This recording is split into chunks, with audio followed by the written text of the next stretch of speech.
Okay, yan. Bossing, salamat ha. Yan, mga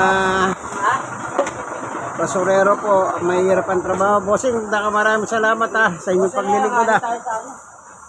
Maraming salamat. Alam niyo po, itong mga kumukuha ng basura, ito po yung totoong bayani. Unang-una, kahit umulan, mainit ang panahon, nagsisilbi po sila dito yan. Yan, napakahirap na trabaho. Mainit ang panahon ngayon, pero nagsisilbi sila. Ayan. Si Chuning.